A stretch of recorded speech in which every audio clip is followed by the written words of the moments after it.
पाकिस्तान के एबटाबाद में भी बड़ा हमला हुआ है, यानी कि अब कोई कोना पाकिस्तान का सर बचता हुआ मुझे नजर नहीं आ रहा कि अंदर तक इंक्लूजन भारत कर चुका है। कल एक नया सवेरा होगा कश्मीर में जी, कल एक नया सवेरा होगा बलूचिस्तान में, कल एक नया सवेरा होगा खैबर पख्तूनख्वा में। देखिए कल की तारीख 9 हो सकती है, 10 हो सकती है, 11 नहीं होगी, ये बता दूं मैं आपको।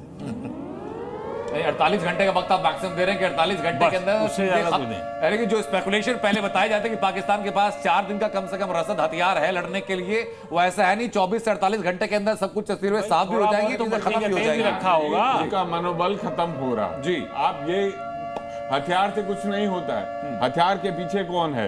मनोबल 48 घंटे में खत्म, 4 देशों में बढ़ जाएगा ये देश। 48 नहीं, शायद कम, क्योंकि ऑलरेडी वहां बहुत सारा प्रेशर होगा दूसरे देशों का, यूएस लीडरशिप ले रहा होगा। कुछ तो बात है कि वहां कुछ स्थापित करने की कोशिश ये जो पाकिस्तान को अमेरिका ने बोला कि तुरंत पीछे आज बोला, शाम को बोला, वही इसको किस तरीके से आप देख रहे हैं? ये तो बिल्कुल इनकी बेवकूफी थी, जबकि उनको मालूम है भारत इम्कान करता रहा है, बोलता रहा है, इनको बताता रहा है। यूएस के साथ हमारी बातचीत चली है, सभी देशों के साथ हमने बातचीत की है, ईरान को हमने बताया है, ईरान के विदेश मंत्री भी हमारे पास थे, उनके मार्फत भी हमने संदेशा दिया, नहीं उनके मार्फत संदेश दिया गया, फिर भी ये पागल नहीं माने, तो देखिए अपनी मौत मर रहे।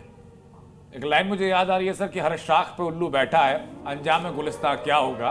पाकिस्तान के साथ वही हो रहा है, आर्मी चीफ से लेकर के उनके जो हुक्मरान है, हर जगह एक अलग ही सेंटिमेंट के साथ चला जाता है, और वो सेंटिमेंट सिर्फ वही है जो अब से दशकों पहले नारा दिया गया था कि ब्रीड इंडिया टू 2000 कट। उसी सेंटिमेंट का फायदा उठा करके अपनी हुकूमत को अब तक चलाया गया है। लेकिन अब जब भारत की तरफ से खुले तौर पर ये स्ट्राइक की जा रही है, उसके बाद पाकिस्तान को समझ में आ रहा है कि दोनों फ्रंट से पाकिस्तान घिरा हुआ है। इधर भारत की तरफ से लगातार स्ट्राइक की जा रही है, भारत की तरफ से लगातार हमला किया जा रहा है, उधर बलोच आर्मी जो है वो पाकिस्तानी सैनिकों से लेकर पाकिस्तानी पोस्ट से लेकर के गैस पाइपलाइन को निशाना बना रही है। और पाकिस्तान के अंदर इमरान खान की पार्टी पीटीआई के समर्थक भी इस वक्त सड़कों पर हैं। यानी अनस्टेबिलिटी इतनी ज्यादा है सर कि सुबह तक होते होते पाकिस्तान के अंदर क्या हाल होगा शायद पाकिस्तान को अंदाजा भी नहीं है। निश्चित तौर पर पाकिस्तान को यह सुबह ही समझ लेना चाहिए था। कल रात उसने गलती की, 15 जगहों पर उसने हमले की नाकाम कोशिश की भारत में।